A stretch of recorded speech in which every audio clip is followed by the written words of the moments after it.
Like County Cullen, many Black poets, novelists, painters, dramatists, and other artists saw clearly what white theologians and clergy ignored, and what Black religious scholars and ministers merely alluded to.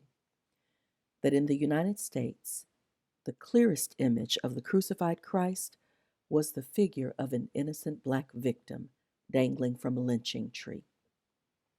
Such victims were not abstract or anonymous symbols. They were particular people. They had names. Their passion was recorded by their very murderers in souvenir photos like those of Reuben Stacy, hanged on a lynching tree in Fort Lauderdale, or Laura Nelson and her son swinging from a bridge in Oklahoma, or Cleo Wright burned to a crisp in a street in Sikeston, Missouri.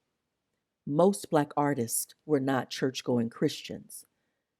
Like many artists throughout history, they were concerned human beings who served as society's ritual priests and prophets, seeking out the meaning of the Black experience in a world defined by white supremacy.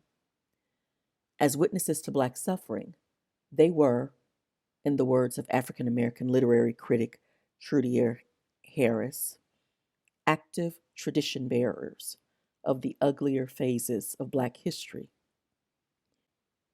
In the wake of slavery and the Civil War, there was so much ugliness in Black life that one would have had to be blind not to see it. And nothing, absolutely nothing, was uglier than lynching in all of its many forms: hanging, burning, beating, dragging, and shooting, as well as torture, mutilation, and especially castration. And yet so many were blind, deaf, and dumb.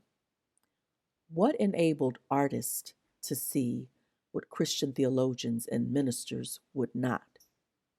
What prevented these theologians and ministers, who should have been the first to see God's revelation in Black suffering, from recognizing the obvious gospel truth?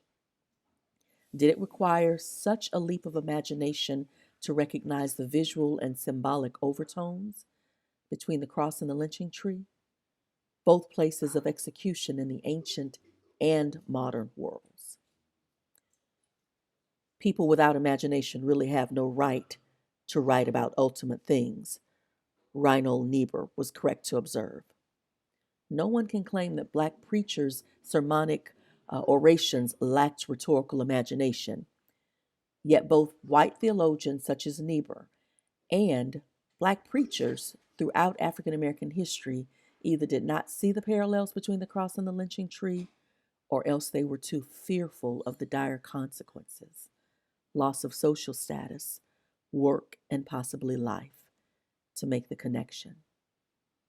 In short, they lacked imagination of the most crucial and moral kind. It takes a powerful imagination grounded in historical experience to uncover the great mysteries of Black life. We have been in the storm so long, tossed and driven, singing and praying, weeping and wailing, trying to carve out some meaning in tragic situations. The beauty in Black existence is as real as the brutality, and the beauty prevents the brutality from having the final word. Black suffering needs radical and creative voices, prophetic advocates who can tell brutal and beautiful stories of how oppressed Black people survived with a measure of dignity when they were not meant to.